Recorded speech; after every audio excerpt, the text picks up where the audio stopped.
Voltamos aqui à nossa ideia sobre o que tem acontecido no Brasil, né, nos últimos tempos, mas, lógico, com luva de pelica e de uma maneira mais suave, vamos dizer assim, esse ataque direto, sabe? Porque eu acho que é a forma, enquanto a gente tem influências decadentes, né, professores universitários atuando como influências decadentes, eu acho interessante manter essa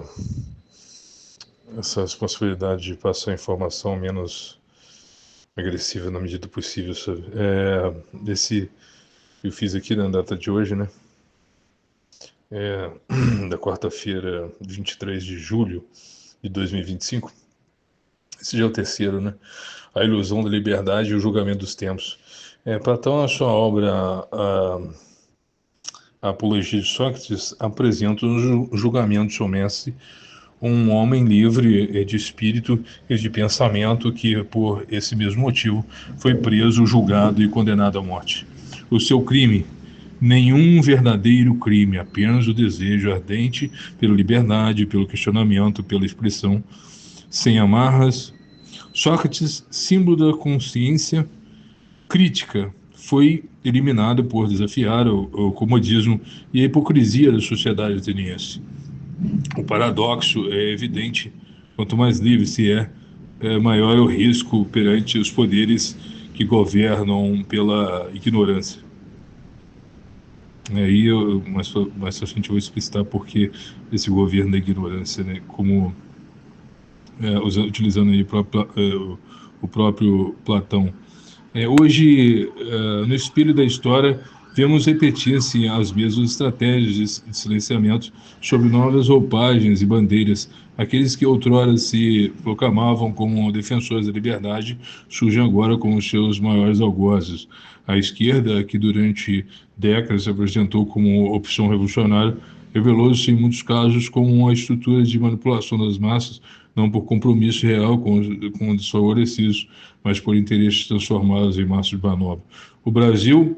No Brasil, observamos o judiciário assumir um papel legislador, executor de vontades ideológicas, num paralelo amargo com os tempos de Solon e Drácon. Se o primeiro tentava instituir o equilíbrio e o segundo tornou-se um símbolo de rigidez e de punição excessiva. Hoje, a justiça, ao invés de cega, parece mirar conforme o interesse político do momento. A educação que deveria libertar é sequestrada por ideologias que promovem a ignorância como método. Enquanto Atenas se preocupava em formar cidadãos críticos capazes de debater e filosofar, o Brasil contemporâneo parece ter invertido os valores, promovendo analfabetos ao poder, não por mérito, mas por estratégia populista. Em vez de generais, almirantes ou guardiões da cidade, as almas de prata, no caso das almas de prata, né, os generais, você tem lá, que você tem hoje, né, como poder militar, né, em determinada, eu vou fazer um vídeo sobre isso, eu já falei sobre isso no canal também, Pop Filosofia e tal, sobre as almas de Platão, né? A alma de ouro, né? O filósofo rei, né? A alma de prata, aquele que é o guardião, né? E a alma de bronze ou de ferro, de latão, sei lá, que seria o mais voltado para o popular, para o povo comum, etc. Segundo Platão, são eleitos os ignorantes, os produtores, as almas de bronze e ferro movidas mais pelo desejo do que pela razão.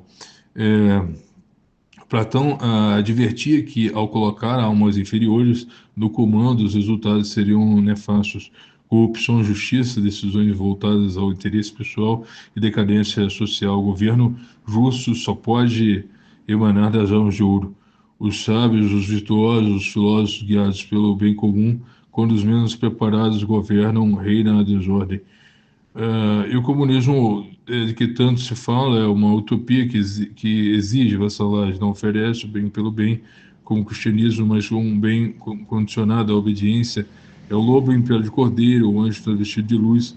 Os que se curvam são rotulados, perseguidos e silenciados. Como disse um comunista certa vez, o sonho do oprimido é tornar-se opressor, a promessa de igualdade torna-se instrumento de vingança.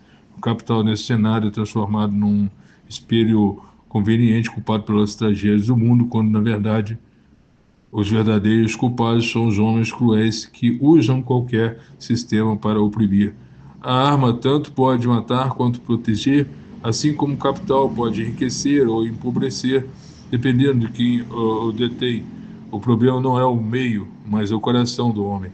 Os regimes autoritários, como suas promessas doces e discursos de redenção, funcionam como um queijo na ratoeira, atraem o povo com promessas sedutoras de uma vez no poder, removem as máscaras e intensificam a perseguição aos que ousam resistir. Caso insurgentes, torna-se política de Estado. A tragédia é saber que o povo, mesmo sabendo, caminha voluntariamente para o abatedouro, como se fossem para uma festa. A ignorância voluntária, alimentada pela propaganda, é a mais eficaz das prisões. Por isso, lembrar de Sócrates não é apenas recordar o passado, mas denunciar o presente. A morte de um homem livre nas mãos de uma democracia corrompida deve servir de alerta eterno, né? O verdadeiro bem nasce do espírito livre, não da submissão. O verdadeiro progresso exige sabedoria, coragem, sobretudo verdade.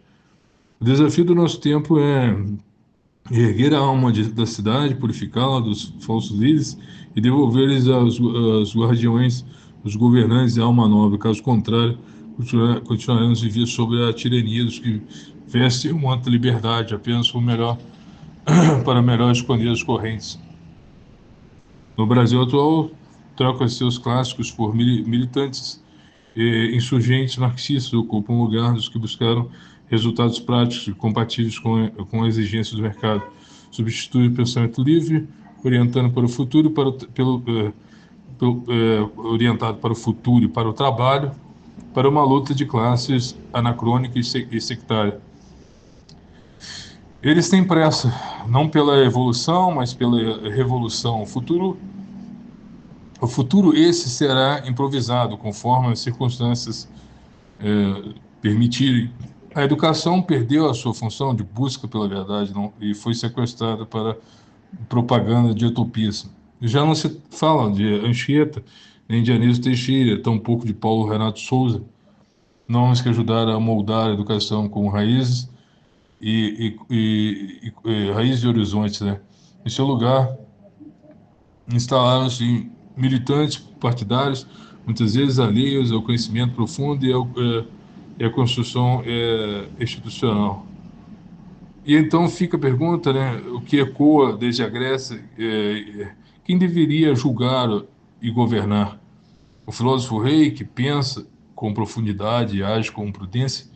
O tribunal que se ancora no formalismo jurídico, mas nem sempre escapa à influência dos interesses? Ou a maioria, movida por instintos, pelas paixões do momento e pelo apelo fácil das palavras de ordem?